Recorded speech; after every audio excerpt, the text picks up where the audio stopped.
Welcome to our channel Rathore sir online classes. आपका हमारे channel Rathore sir online classes पे बहुत बहुत स्वागत है। आज हम आपके सामने हमारी जो ग्रामर की सीरीज़ चल रही थी, high school English grammar and composition written by Wren and Martin, उस सीरीज़ का हम आपके सामने 7वां वीडियो लेके आए हैं। सही, ये 7th वीडियो है और इसके अंतर्गत हम नाउन पढ़ रहे थे और नाउन के ऑलरेडी हम 6 वीडियोज़ ऑलरेडी अपलोड कर चुके हैं। तो अगर आपने इन वीडियोज़ को नहीं देखा है तो आप हमारी नाउन की प्लेलिस्ट में जाके इन वीडियोस को देख सकते हैं। और इसके पहले के जो वीडियोस थे उनमें हमने नाउन की डेफिनेशंस को देखा और नाउन के जो डिफरेंट काइंड्स हैं, concrete noun, abstract noun, countable, uncountable, proper noun, common noun, material noun, collective noun और एब्स्ट्रैक्ट नाउन के बारे में हम डिटेल से पढ़ चुके हैं। आज मैं आपके सामने लेकर आया हूँ कि एब्स्ट्रैक्ट नाउन का फॉर्मेशन यानी एब्स्ट्रैक्ट नाउन का निर्माण कैसे किया जाता है, और वो भी एडजेक्टिव से, यानी कि विशेषण से हम एब्स्ट्रैक्ट नाउन कैसे बना सकते हैं, वो इस वीडियो में हम पढ़ेंगे। तो देखिए, जैसे कि मैंने आपको पहले भी बताया था कि जो एब्स्ट्रैक्ट नाउन है, नाउन 2 तरह के होते हैं, एक तो कंक्रीट और एक एब्स्ट्रैक्ट। यानी कि जो नाउन हमको दिखाई देते हैं वो कंक्रीट नाउन होते हैं। तो जितने भी हमारे प्रॉपर नाउन हैं, जितने भी हमारे कॉमन नाउन हैं, जितने भी हमारे मटेरियल नाउन है, जितने भी हमारे कलेक्टिव नाउन है, वो सब हमको दिखाई देते हैं। इसलिए वो सारे के सारे जो नाउन हैं वो कंक्रीट नाउन कहलाते हैं। और कुछ नाउन ऐसे होते हैं जो हमें दिखाई नहीं देते लेकिन हम उनको सिर्फ फील कर सकते हैं। अब देखिए, जो हमारे जितने भी ये जो 4 नाउन मैंने आपको बताया, उनको हम अपनी ज्ञानेंद्रियाँ जो हैं, हमारी 5 जो ज्ञानेंद्रियाँ हैं या हमारी जो 5 सेंसेस है, जैसे हियर है, टच है, टेस्ट है, उनसे तो जिन फील कर सकते हैं वो सारे कंक्रीट होते हैं। यानी कि जिनको हम देख सकते हैं, जिनको हम सुन सकते हैं, तो जितने भी हमारी जो स्पर्श कर सकते हैं, तो जितनी भी हमारी 5 सेंसेस हैं, 5 जो हमारी इंद्रियां हैं, उन इंद्रियों से जिन नाउन के बारे में हम जानकारी प्राप्त कर सकते हैं वो सारे के सारे कंक्रीट होते हैं। लेकिन कुछ नाउन ऐसे होते हैं जो हम सिर्फ महसूस कर सकते हैं, जिनके बारे में हम ज़्यादा आपको इस वीडियो में बताएंगे कि कैसे उस प्रकार के नाउन का निर्माण किया जाता है। तो जैसे सपोज़ कुछ चीज़ें ऐसी होती है दुनिया में, वास्तव में होती तो हैं लेकिन हमें वो चीज़ें दिखाई नहीं देती, जैसे कि गॉड, जैसे एयर, जैसे फ्रेंडशिप। मान लीजिए 2 दोस्त साथ में जा रहे हैं तो हमें उनकी दोस्ती दिखाई देती है कि भाई साथ साथ घूम रहे हैं, फिर रहे हैं, इसका मतलब उनके बीच में फ्रेंडशिप है। और जैसे कि आपको पता है कि किसी भी सेंटेंस में जो नाउन होता है वो एक सब्जेक्ट का भी काम करता है और एक ऑब्जेक्ट का भी काम करता है। तो आज आपके लिए हम लेके आए हैं कि एब्स्ट्रैक्ट नाउन का निर्माण एडजेक्टिव यानी विशेषण से कैसे किया जाता है। तो चलिए शुरू करते हैं। तो सबसे पहले मैं हमारे चैनल पे आपका बहुत बहुत स्वागत करना चाहूँगा और ये चाहूँगा कि अगर आपने इस चैनल को अभी तक सब्सक्राइब नहीं किया है तो सब्सक्राइब करें, वीडियो को अच्छा लगे तो वीडियो को लाइक करें और इस बेल आइकन को ज़रूर प्रेस करें ताकि भविष्य में जो हम वीडियो डालें उसका नोटिफिकेशन आपको समय पर मिल सके। तो चलिए शुरू करते हैं। तो सबसे पहले हम आपके सामने अपना एक एडजेक्टिव लेकर आए हैं। वो एडजेक्टिव है लॉन्ग। लॉन्ग का मतलब होता है लंबा। और देखिए, सबसे पहले तो मैं आपको थोड़ा बता देता हूँ कि एडजेक्टिव क्या होता है। वास्तव में एडजेक्टिव वो शब्द होते हैं जो किसी भी नाउन को क्वालिफाई करते हैं या उसकी विशेषता को बताते हैं। अब जैसे मान लीजिए मैं कहता हूँ कि जैसे लॉन्ग वे यानी रास्ता, यानी कि लंबा रास्ता, यानी कि इस रास्ते की क्या विशेषता है कि ये लॉन्ग है, लंबा है। यानी कि ऐसे वर्ड जो नाउन की विशेषता बताते हैं उन्हें हम एडजेक्टिव कहते हैं। तो उसी एडजेक्टिव से हम एब्स्ट्रैक्ट नाउन किस प्रकार बना सकते हैं। तो सबसे पहले जैसे हमारे लॉन्ग है, तो इस लॉन्ग से जो हमारा एब्स्ट्रैक्ट नाउन बना, वो हमारा एब्स्ट्रैक्ट नाउन ये बना कि लेंथ का मतलब लंबाई, लॉन्ग यानी लंबा और लेंथ यानी लंबाई। अब देखिए, ये जो वर्ड लंबाई जो है ये अपने आप में नाउन है। तो अब हमको कैसे पता चलेगा कि भाई ये जो नाउन है, लेंथ एक नाउन है। तो जब आप किसी नाउन को सब्जेक्ट के रूप में यूज़ कर सकते हैं तो उसके लिए उसकी किसी पे डिपेंडेंसी नहीं रहती। देखिए, इसको मैं आपको थोड़ा वाक्यों से समझाऊंगा। तो सबसे पहले तो देखिए, मैं आपके सामने एक एडजेक्टिव का एक सेंटेंस मैंने आपके सामने बनाया है कि this is a 5 feet long table. ये जो टेबल है ये 5 फुट लंबी है। यानी कि टेबल की क्या विशेषता है कि वो लंबी है, यानी कि ये जो लॉन्ग जो वर्ड आया है वो किसके लिए आया, टेबल के लिए, यानी कि लॉन्ग जो है वो हमारा एडजेक्टिव हो गया, क्योंकि वो जो टेबल जो हमारा नाउन है उसको क्वालिफाई कर रहा है।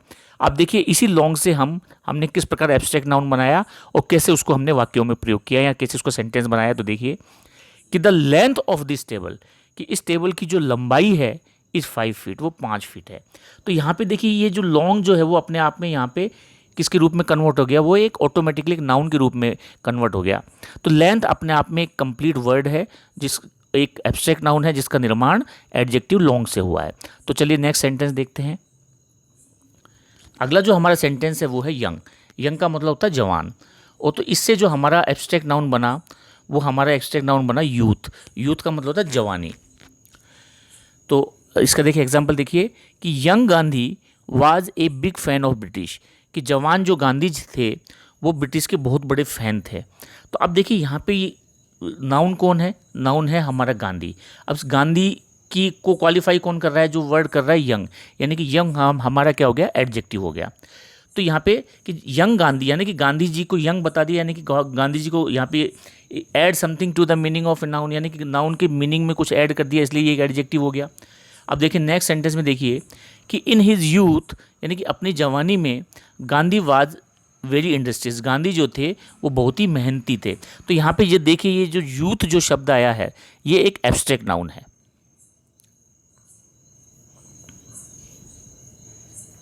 नेक्स्ट हमारा जो एडजेक्टिव है वो है हम्बल। हम्बल का मतलब होता है विनम्र। तो हम्बल से ही हमारा जो एब्स्ट्रैक्ट नाउन है उसका निर्माण हुआ वो है ह्यूमिलिटी। ह्यूमिलिटी का अर्थ होता है विनम्रता। तो इसका देखिए सेंटेंस देखिए कि Rakesh is a humble student, कि राकेश जो है वो एक हम्बल यानी विनम्र विद्यार्थी है। तो यहाँ पे स्टूडेंट को क्लेरिफाई करने के लिए इस एडजेक्टिव हम्बल का यूज़ किया गया, यानी कि हम्बल जो वर्ड आया है वो एक एडजेक्टिव के रूप में आया है। और इसी से रिलेटेड हमने जो एब्स्ट्रैक्ट नाउन बनाया है वो है ह्यूमिलिटी। ह्यूमिलिटी का मतलब होता है विनम्रता, कि हिज ह्यूमिलिटी, कि उसकी जो ह्यूमिलिटी थी बिकेम हिज वीकनेस उसकी। अब यहाँ पे देखिए ह्यूमिलिटी जो वर्ड आया है वो अपने आप में नाउन के लिए आया है और इस सेंटेंस में सब्जेक्ट का काम कर रहा है, यानी कि एब्स्ट्रैक्ट नाउन। इसलिए हम ये कह सकते हैं कि ह्यूमिलिटी एक नाउन है क्योंकि यहाँ पे एक सब्जेक्ट का ये काम कर रहा है। तो his humility became his weakness, कि उसकी विनम्रता थी वो उसकी कमजोरी बन गई। नेक्स्ट देखिए, नेक्स्ट हमारा जो सेंटेंस है वो है डिसेंट। डिसेंट का मतलब होता है अच्छा। तो ये भी एक एडजेक्टिव है भाई, अच्छा है। तो जैसे कोई अच्छा व्यक्ति है तो व्यक्ति की क्या विशेषता है कि वो अच्छा है, यानी कि डिसेंट है। यानी कि यहाँ पे जो डिसेंट जो वर्ड है वो एडजेक्टिव के रूप में है। अब देखिए इसी को जब हम एब्स्ट्रैक्ट नाउन के रूप में हम लिखते हैं तो वो बन जाए डिसेंट जो है वो हमारा किस में कन्वर्ट हो जाता है, डिसेंसी। डिसेंसी का मतलब होता है अच्छाई। तो यहाँ पे देखिए इसका सेंटेंस हम बनाते हैं कि जैसे इंडियंस आर वेरी डिसेंट, कि इंडियंस जो होते हैं वो बहुत ही डिसेंट होते हैं या बहुत ही अच्छे होते हैं। यहाँ पे डिसेंट किसके लिए आया है, वो इंडियंस के लिए आया है। इंडियंस जो है वो हमारा एक नाउन है, कॉमन नाउन है वो। तो इंडियंस हमारा एक नाउन होने के कारण जो डिसेंट है वो किसके लिए यूज़ हो रहा है, इंडियंस के लिए, इसलिए ये एक एडजेक्टिव के रूप में यूज हुआ है। तो नेक्स्ट देखिए कि decency is a big quality of Indians, कि अच्छाई जो है वो भारतीयों का एक बहुत बड़ा गुण होता है। तो यहाँ पे जो डिसेंसी जो वर्ड आया है ये एक एब्स्ट्रैक्ट नाउन है क्योंकि देखिए यहाँ पे एक सब्जेक्ट के रूप में यूज हो रहा है। नेक्स्ट चलते हैं, देखिए नेक्स्ट हमारा जो एडजेक्टिव है वो है क्रूएल। क्रूएल का मतलब होता है क्रूर, और इससे जो हमारा जो एब्स्ट्रैक्ट नाउन बना वो बना हमारा क्रूएलिटी। क्रूएलिटी यानी क्रूरता। जैसे कि देखिए इसका एग्जाम्पल देखिए, रावणा वाज वेरी क्रूएल, यानी कि रावण जो था वो बहुत ही क्रूर था। यहाँ पे ये क्रूर जो वर्ड आया है, जो क्रूएल जो वर्ड आया है वो रावण के लिए आया है, इसलिए क्रूएल एक एडजेक्टिव के रूप में यहाँ पे यूज़ हुआ है। नेक्स्ट देखिए कि Ravan was famous for his cruelty, Ravan जो था वो अपनी क्रूएलिटी के लिए फेमस था। तो यहाँ पे देखिए ये कॉम्प्लीमेंट के रूप में यूज़ हुआ है, ठीक है। तो इसलिए जो क्योंकि क्रूएलिटी किसके लिए यूज, तो यहाँ पे एक नाउन का काम कर, क्रूएलिटी है जो एक नाउन का काम कर रहा है, इसलिए क्रूएलिटी हमारा एब्स्ट्रैक्ट नाउन है। नेक्स्ट देखिए, नेक्स्ट जो हमारा एडजेक्टिव है वो है बिटर। बिटर का मतलब होता है कड़वा। तो इसका जो एब्स्ट्रैक्ट नाउन बना वो होता है बिटरनेस। देखिए काफ़ी नाउन ऐसे होते हैं जिसमें NESS नेस लगाकर हम इसमें उसको एब्स्ट्रैक्ट नाउन के रूप में, जैसे बिटर यानी कड़वा है, कड़वा एक एडजेक्टिव, इसमें हमने नेस लगा दिया तो बिटर में नेस लगाने से ये एक एब्स्ट्रैक्ट नाउन के रूप में हो गया, कड़वाहट बन गया। तो जैसे देखिए इसके एग्जांपल देखिए, नीम टेस्ट बिटर, कि नीम का जो स्वाद होता है वो कड़वा होता है। तो यहाँ पे जो बिटर जो वर्ड आया है वो एक एडजेक्टिव के रूप में आया है। अब देखिए इसको हम एब्स्ट्रैक्ट नाउन के रूप में हम कैसे यूज़ करेंगे कि neem tree is neem known for it bitterness, कि नीम का जो पेड़ है वो अपनी कड़वाहट के लिए फेमस है। तो यहाँ पे देखिए बिटरनेस जो है एक कॉम्प्लीमेंट है, इसके रूप में यहाँ पे यूज हुआ है, इसलिए वो एक एब्स्ट्रैक्ट नाउन है। नेक्स्ट हमारा देखिए जो हमारा वर्ड है वो है स्ट्रॉन्ग। स्ट्रॉन्ग आप अच्छे से जानते हैं कि स्ट्रॉन्ग का मतलब होता है मजबूत या ताकतवर, और इसका जो एब्स्ट्रैक्ट नाउन बनेगा वो बनेगा स्ट्रेंथ। स्ट्रेंथ का मतलब होता है मजबूती। तो he has a strong mind. अब यहाँ पे देखिए माइंड के लिए जो वर्ड स्ट्रॉन्ग यूज़ हुआ है, तो यहाँ पे जो स्ट्रॉन्ग जो है वो हमारा एक एडजेक्टिव के रूप में यूज़ हुआ है। लेकिन अब देखिए नेक्स्ट सेंटेंस में मेंटल स्ट्रेंथ की मानसिक जो मजबूती है is better than physical strength, वो शारीरिक मजबूती से बेहतर होती है। तो यहाँ पे जो स्ट्रेंथ जो वर्ड आया है वो एक एब्स्ट्रैक्ट नाउन है। और क्यों? क्योंकि देखिए इससे पहले फिजिकल एक एडजेक्टिव लिखा हुआ है, यहाँ पे मेंटल भी एडजेक्टिव है।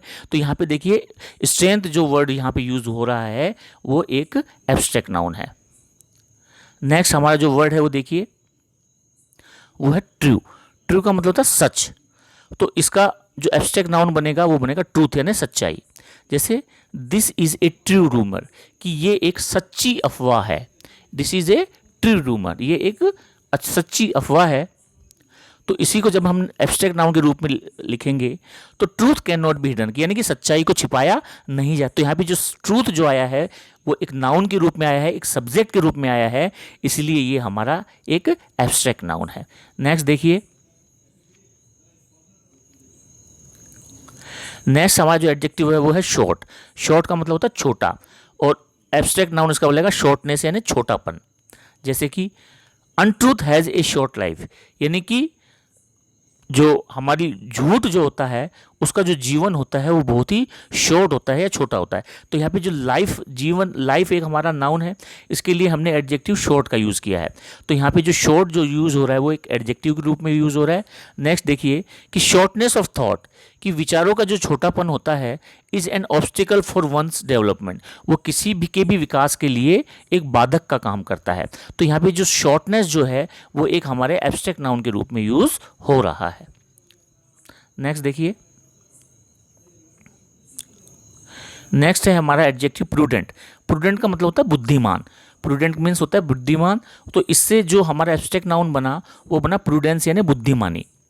जैसे Chanakya was a prudent politician, कि चाणक्य जो थे वो एक बुद्धिमान राजनीतिज्ञ थे। तो यहाँ पे ये जो प्रूडेंट जो वर्ड आया है वो पॉलिटिशियन के लिए आया है। पॉलिटिशियन एक नाउन है, और नाउन को क्वालिफाई कौन कर रहा है या नाउन की विशेषता कौन बता रहा है? प्रूडेंट बता रहा है, इसलिए प्रूडेंट हमारा एक एडजेक्टिव है। तो इसी को जब हम एब्स्ट्रैक्ट नाउन के रूप में यूज़ करेंगे कि Chanakya was famous for his prudence, कि चाणक्य जो थे वो अपनी बुद्धिमानी के लिए बहुत ही प्रसिद्ध थे। नेक्स्ट हमारा जो एडजेक्टिव है वो है डार्क। डार्क का मतलब आप अच्छे से जानते हैं, डार्क का मतलब होता है अंधेरा, और एब्स्ट्रैक्ट नाउन जो इसका बनेगा वो बनेगा डार्कनेस। तो देखिए जैसे this room is a dark room, कि ये जो कमरा है वो एक अंधेरा कमरा है। तो यहाँ पे इस रूम के लिए डार्क आया है, भाई रूम कैसा है? अंधेरा है। तो यहाँ पे जो डार्क जो वर्ड है वो एक एडजेक्टिव है। अब इसी को जब हम एब्स्ट्रैक्ट नाउन के रूप में यूज़ करते हैं तो देखिए कि darkness is nothing but only absence of light, कि अंधेरा कुछ नहीं होता, सिर्फ प्रकाश की अनुपस्थिति होती है। यानी कि प्रकाश अगर अनुपस्थित है तो वो अंधेरा होता है। अंधेरा नाम के वास्तव में कोई चीज़ नहीं होती, सिर्फ जहाँ प्रकाश नहीं होता वहाँ अंधेरा होता है। नेक्स्ट हमारा जो एडजेक्टिव है वो है डीप। डीप का मतलब होता है गहरा। अब इस गहरे से आप अच्छे से जानते होंगे, भाई हिंदी में अगर बनाएंगे तो इसका एब्स्ट्रैक्ट नाउन बनेगा गहराई, और इंग्लिश में उसे कहेंगे हम डेप्थ। डेप्थ यानी कि डीप से, डीप हमारा एडजेक्टिव था, इससे हमने एब्स्ट्रैक्ट नाउन क्या बनाया? डेप्थ बनाया। यहाँ डीप यानी गहरा, तो डेप्थ यानी कि गहराई। So this is a deep lake, ये जो है वो एक गहरी झील है। तो यहाँ पे लेक की क्या विशेषता है कि वो डीप है, यानी कि लेक हमारा एक नाउन है और डीप हमारा एक एडजेक्टिव है। तो इसी का जब से हम एब्स्ट्रैक्ट नाउन बनाएंगे तो the depth of this lake, इस झील की जो गहराई है। तो यहाँ पे देखिए जो डेप्थ जो वर्ड आया, डेप्थ जो वर्ड आया वो है एब्स्ट्रैक्ट नाउन है, यानी कि यहाँ पे देखिए ये एक सब्जेक्ट का काम कर रहा है। जो डेप्थ जो वर्ड है, the depth of this lake, यानी कि तो इस सेंटेंस का सब्जेक्ट कौन है? इस सब्जेक्ट का जो, इस सेंटेंस का जो सब्जेक्ट है वो है डेप्थ। तो यहाँ पे जो डेप्थ है वो एक एब्स्ट्रैक्ट। तो the depth of this lake can not be measured, क्योंकि इस झील की गहराई को नापा नहीं जा सकता। नेक्स्ट, तो इसी के साथ ही हमारा जो वीडियो समाप्त होता है। और आपका बहुत बहुत अगर आपको ये वीडियो पसंद आया हो तो वीडियो को लाइक करें और चैनल को सब्सक्राइब करें, और साथ ही साथ कमेंट करें कि आपको और किस टॉपिक पे वीडियो बनवाना चाहते हैं। जब तक के लिए जय हिंद, जय भारत, वंदे मातरम।